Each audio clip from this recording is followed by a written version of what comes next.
সামাজিক, পারিবারিক, অর্থনৈতিক, রাষ্ট্রীয়, ব্যক্তিগত সব জায়গায় আমরা বেহায়া হয়ে গেছি। লজ্জার পর্দা উঠে গেছে। লিকুল্লি দীনিন খুলুকুন ওয়া খুলুকুল ইসলামি আল হায়া। প্রত্যেক ধর্মের একটা স্বভাব আছে। ইসলামের স্বভাব হলো লজ্জা। লজ্জা, লজ্জা, ঠিক কিনা জোরে বলেন? লজ্জা মানে কি শুধু কাপড় না থাকলেই বেহায়া হয় না, কাপড় পরেও বেহায়া হওয়া যায়। একেবারে দামি দামি স্যুট বুট নোট গাড়িতে বসেও বেহায়া হওয়া যায়। বেহায়ার অনেক সেক্টর আছে। যিনি টেবিলের তলে দিয়ে টাকা নেয় উনিও বেহায়া, যিনি লাখে 10,000 নেয় উনিও বেহায়া, যিনি অন্যের জায়গা দখল করে নেয় তিনিও বেহায়া, যিনি নিজের বিবিকে পেটায় উনিও বেহায়া, যিনি নিজের বাবা মাকে বাদ দেয় না তিনিও বেহায়া।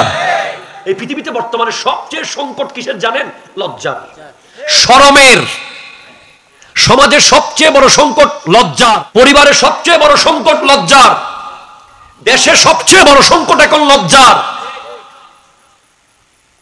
যুবকদের লজ্জার পর্দা উঠে গেছে বলে তারা মুরব্বীদের সাথে বেয়াদবি করে। মুরব্বীদের লজ্জার পর্দা উঠে গেছে বলে তারা অন্যের পোলার উপর জুলুম করে। লজ্জা, লজ্জাটা কেমন? সাপোজ আপনি পারিবারিক জীবনে ধরেন, ধরেন আপনি বাসায় এসে আপনি খাবার টেবিলে বসেছেন, ঘরে খুব ভালো রান্না হয়েছে আজকে, সবাই পরিবারের টেবিলে বসেছে। আপনি সবার আগে মুরগির লেগ পিস নিয়ে নেবেন না, আগে সবাইকে দেবেন। আপনি খপ খপ সব নিয়ে নিয়ে খেয়ে ফেলতেছেন, মানে আপনার মধ্যে লজ্জাটা নাই। লজ্জাটা কেমন? আপনার আব্বা কিংবা আম্মা আপনাকে কোনো বিষয়ে শাসন করছে, আপনি জাস্ট মাথাটা নিচু করে শুনে আছেন, আপনার মধ্যে লজ্জা আছে। আপনি যখন মাথা তুলে কথা বলা শুরু করে দিয়েছেন, আপনার লজ্জার পর্দা উঠে গেছে। আপনার বিবির সাথে আপনার বার্গেনিং হচ্ছে, সে অনেক কথা বলছে কিন্তু আপনি কোনো মতে এক শব্দ বলছেন না, কোনো মতে ইশারায় তাকে রুমের ভিতরে নিয়ে আপনি ভিতরে সলভ করার চেষ্টা করছেন। এটা হলো আপনার লজ্জা। আপনি চাচ্ছেন না যে আপনাদের পারিবারিক কথা জানালার বাইরে আরেক ঘরে যেন না যায়। তার মানে আপনার মধ্যে লজ্জা আছে। আপনার বিবি অনেকভাবে আপনি তাকে শাসন করছেন, বকা দিচ্ছেন, রান্নার ব্যাপারে কমপ্লেইন করছেন, ঘর অগোছালো তাই তাকে আপনি বিভিন্ন কথা বলছেন, কিন্তু সে চুপচাপ খালি ভাবে করতেছে, আচ্ছা ঠিক আছে ঠিক আছে দেখতেছি, আওয়াজ ছোট করো, মানুষ শুনতেছে, আওয়াজ ছোট করো, মানুষ শুনতেছে। দ্যাট ইজ লজ্জা। এবার আপনি মসজিদে এসেছেন, ওযুখানার মধ্যে একজন আপনি বসবেন, ঠিক একজন মুরব্বী সাথে সাথে এসে দাঁড়িয়ে আছে, আপনি নিজে না বসে তাকে চাচা বসেন, লজ্জা, লজ্জা আছে। এবার নামাজের মধ্যে অবশ্যই যে সামনে আসবে সে সামনে দাঁড়াবে, যে আগে আসবে সে আগে দাঁড়াবে। এরপরেও আমাদের শ্রদ্ধা এবং লজ্জা দুইটা মিলিয়ে আমরা মুরব্বীদেরকে দেখলে একটু সামনে, জি অনেক সামনে যান, লজ্জা, ঠিক কিনা কথা জোরে বলেন? সাইকেল থেকে মুরব্বী দেখলে নেমে যাওয়া, লজ্জা। মোটর সাইকেল চালানোর সময় স্পিড কমিয়ে ফেলা, লজ্জা। বাবা বা উস্তাদ দেখলে পিছে পিছে হাঁটা, লজ্জা। চার দোকানে বসে চেয়ারের উপরে পা তুলে না বসে ভদ্রভাবে বসা, লজ্জা। ব্রিজের উপরে সিগারেট ধরাইলে মুরব্বী দেখলে ফেলে দেওয়া, লজ্জা, ঠিক কিনা কথা জোরে বলেন? এজ এ মুসলিম আপনার জীবনের গুরুত্বপূর্ণ সম্পদ হলো লজ্জা। আর যার লজ্জা নাই সে বেহায়া হতে আল্লাহ মানা করেছেন। ওয়ায়ানহা আনিল ফাহশা, তোমরা বেহায়া হয়ে যাও না।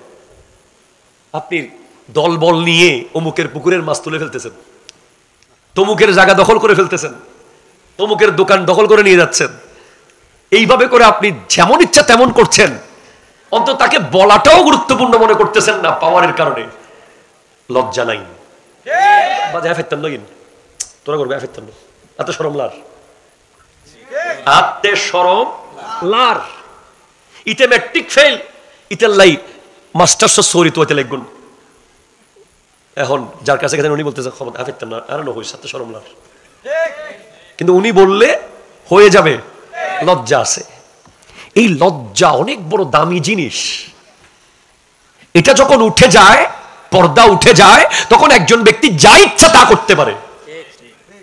এই লজ্জার পর্দা উঠে যাওয়া ব্যক্তির ইন্তেহা হলো জাহান্নাম। তাকে লজ্জার পর্দা উঠে যাওয়ার কারণে এক সময় তার ঈমানের বাতিও নিভে যাবে।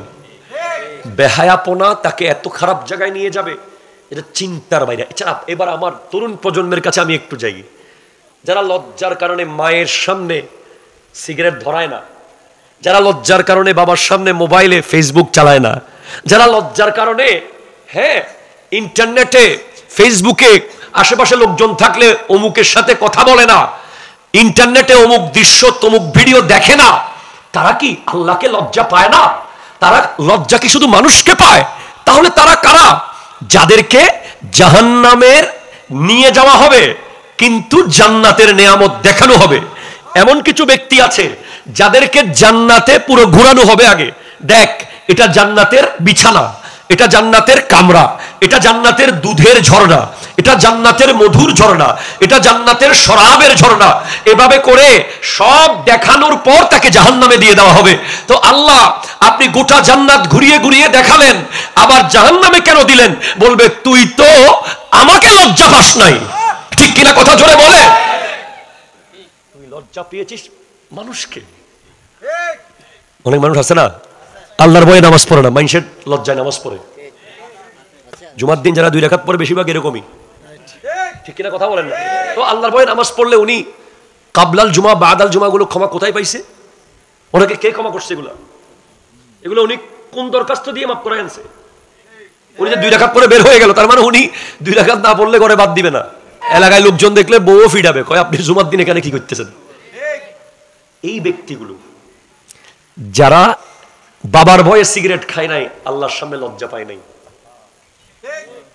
যারা মায়ের ভয়ে ভাই বোনের লজ্জায় মোবাইলে ইন্টারনেটে দৃশ্য অমুক সমুক দেখে নাই কিন্তু গোপনে গিয়ে দেখেছে, যারা বিশ্বাস করে নাই কোরআনের ওই আয়াতকে যেখানে আল্লাহ বলেছেন নাহনু আকরাবু ইলাইহি মিন হাবলিল ওয়ারিদ, আমি তোমাদের শাহী রগের আরো কাছে আছি। শাহী রগের কাছে। আপনি জাস্ট সমাজ পাল্টে যাবে আজকে রাতে যদি আমার কথাগুলো আপনি নিতে পারেন। আমি কোনো বড় আলেম না ভাই, আমি দারোয়ান, গোলাম, ফকির, মিসকিন। আমাকে আল্লাহ এবং রসুল দয়া করলে আমার মুর্শিদে করিমের দোয়া হলে আমি যা বলতে পারি। যদি আপনারা আজকের কথাই না পাল্টাতে পারেন, আমি জানি না কি পাল্টাবে আপনাদেরকে। যারা দুনিয়াকে লজ্জা পেয়েছে, আল্লাহকে লজ্জা পায় নাই, তারা কারা? যারা দুনিয়ার সামনে মোবাইল ফোনে অশ্লীল দৃশ্য দেখে না কিন্তু আল্লাহর সামনে দেখে। দুনিয়ার সামনে সিগারেট খায় না, আল্লাহর সামনে খায়। দুনিয়ার সামনে মদ খায় না, আল্লাহর সামনে খায়।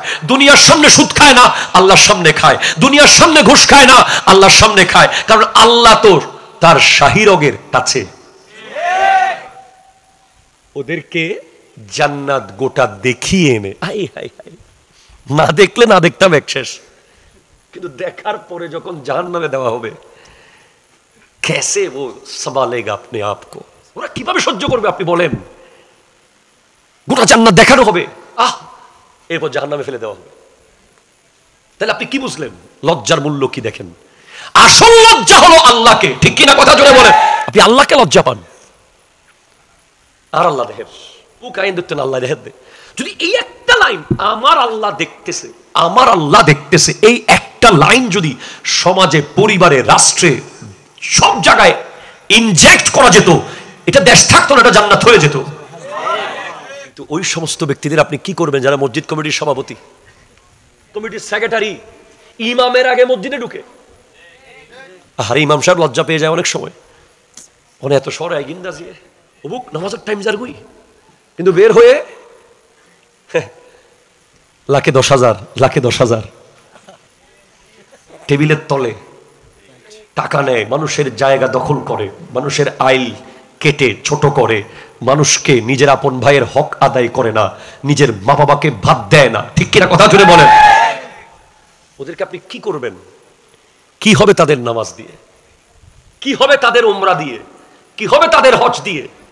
আল্লাহ বলছেন ওয়ায়ানহা আনিল ফাহশা ওয়াল মুনকার। ওয়াল মুনকার, মুনকার মানে হলো খারাপ কাজ, নিষিদ্ধ কাজ, যেগুলো আপনার বিবেক বলবে যে ইয়েন ঠিক ন।